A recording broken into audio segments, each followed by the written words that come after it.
Let me show you two pictures. The first is Boris Johnson, who became the first British Prime Minister to visit the Sabarmati ashram from where Gandhi led his struggle. He is the first UK PM to visit Gujarat after 1947. In the other picture, Boris Johnson can be seen waving from an excavator during his visit to the bulldozer factory in Vadodara. Johnson can be credited for being an architect for setting India-UK relations alongside Prime Minister Narendra Modi. The two prime ministers had pledged to achieve a quantum leap in bilateral relations. They focused on enhanced trade partnership to at least double the trade. This had become the starting point of the FTA negotiations. India-UK relationship can be analyzed from Johnson's statement that he delivered during his India visit.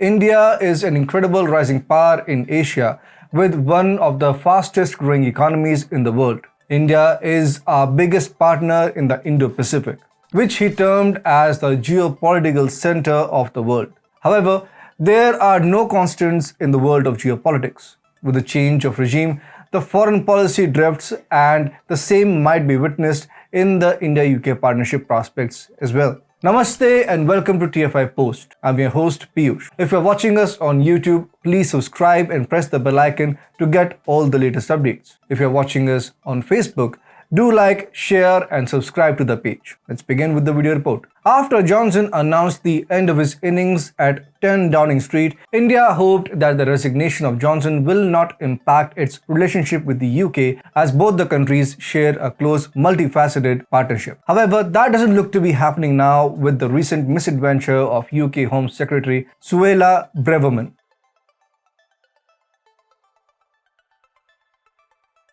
Suella Braverman, an Indian-origin British Home Secretary who replaced Priti Patel, had claimed that a trade deal with India would increase migration to the United Kingdom. While speaking in an interview, Braverman abused Indians. She had shamelessly accused Indians of being the worst visa overstayers. Her unsolicited comments about Indians staying in the UK had the potential to torpedo the FTA. Contrary to the popular practice, Braverman has asserted that her skin color does not dictate her ideology. What further added oil to the fire was Braverman's statement that she was proud of the British Empire and she would not apologize for the empire for the history that she claims to be hers too. Well, she has said nothing wrong. Why would anyone apologize for killing thousands in famines manufactured by them?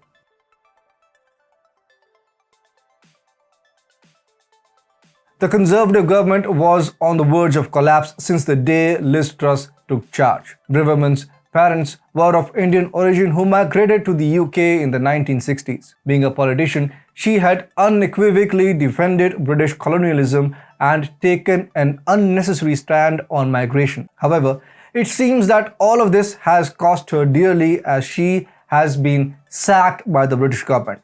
But Braverman, who has become the shortest-serving Home Secretary since 1834 with 43-day tenure, has not gone quietly. She has said that she had breached government rules. Braverman has put her resignation letter on the microblogging site Twitter. To sugarcoat, Braverman has cited technical infringements of rules pertaining to an email she had sent to a trusted parliamentary colleague as the reason for her resignation, accepting that she had committed a mistake. Although the sugarcoating has been attempted by the British government as well as Braverman herself, it is clear that she has to leave the job after backpedaling furiously on her anti-Indian statement.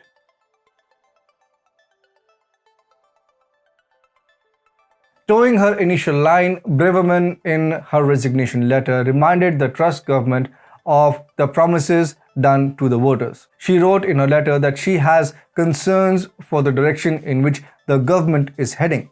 Reminding the government of their pledges, Braverman accused it of breaking key pledges made to the party members and the voters. She said, "I have serious concerns about this government's commitment to honoring manifesto commitments such as reducing overall migration numbers and stopping illegal migration, particularly the dangerous small boat crossings." She has mentioned that there is needed special attention on the immigration policy twice in her letter. However, her efforts serve no function as Liz Truss has herself resigned from the post.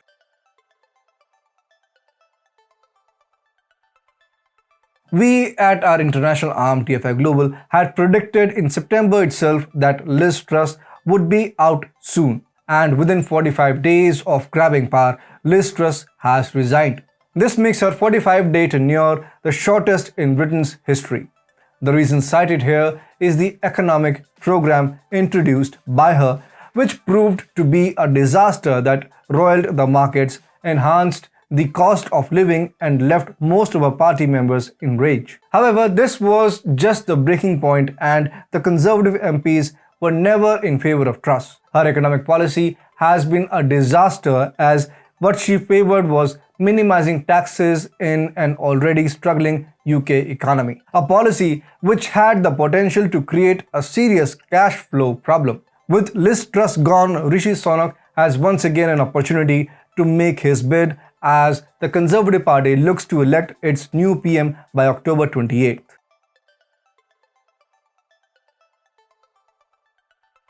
The resignation of Braverman marked the second departure of a senior minister in Liz Truss's cabinet in less than a week.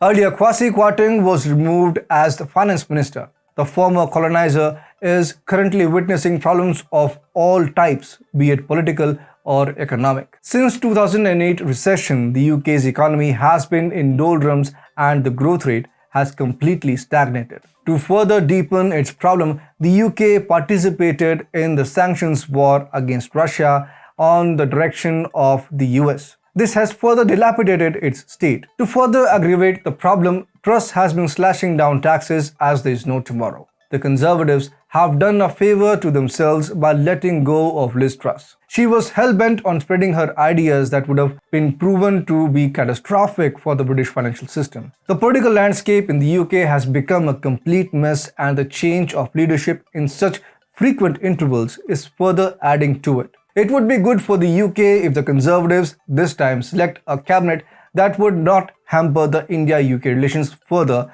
unlike Braverman. Else, the UK might lose its strategic partner in the Indo-Pacific.